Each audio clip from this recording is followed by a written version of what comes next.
Pelaku penusukan anak perempuan 12 tahun di kota Cimahi, Rizaldi Nugraha Gumilar atau Ical terancam hukuman penjara maksimal 20 tahun.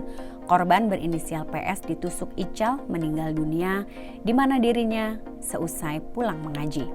Ical merupakan warga Gang Saluyu, Kelurahan Maleber, Kecamatan Andir, Bandung.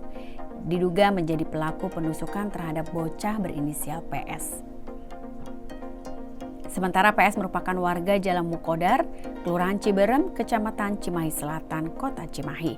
Kabid Humas Polda Jawa Barat, Kombes Polisi Ibrahim Tompo mengatakan, berdasarkan bukti permulaan yang cukup, tersangka ini diduga melakukan pembunuhan berencana. Aksi pembunuhannya disertai dengan delik pencurian dan juga kekerasan. Atas hal tersebut, pihaknya akan kembali memastikan motif dibalik penusukan sadis itu jika pelaku yang saat ini dalam proses pengejaran sudah tertangkap. Ibrahim juga mengatakan penangkapan pelaku terganjal sejumlah kendala seperti minimnya saksi mata di lokasi kejadian dan waktu untuk mengidentifikasi terduga pelaku, sehingga pihaknya baru bisa mengidentifikasikan kendaraan dan juga identitas.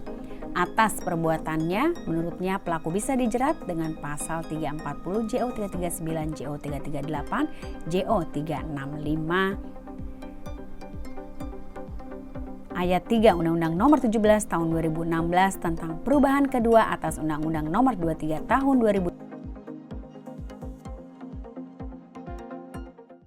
Di mana pada tanggal 19 itu tersangka pengen meminjam HP dari temannya, saudara G.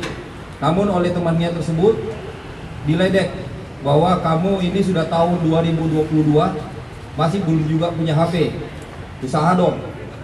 Nah, ini akhirnya membuat tersangka merasa sakit hati dan juga berniat untuk mencari HP, tapi dengan cara yang tidak benar. Akhirnya dia berniat meminjam sepeda motor. Kemudian setelah meminjam sepeda motor, dia kemudian keluar dan kembali ke rumahnya dan mengambil tas. Tasnya tersebut sudah berisi sampul. Kemudian setelah itu dia keluar dan mencari sasaran. Pertama dia standby di pom bensin, setelah mengisi minyak, kemudian dia standby melihat situasi masih ramai, dia kemudian berputar-putar dan akhirnya masih melihat situasi ramai, dia menuju ke Jalan Mukobar.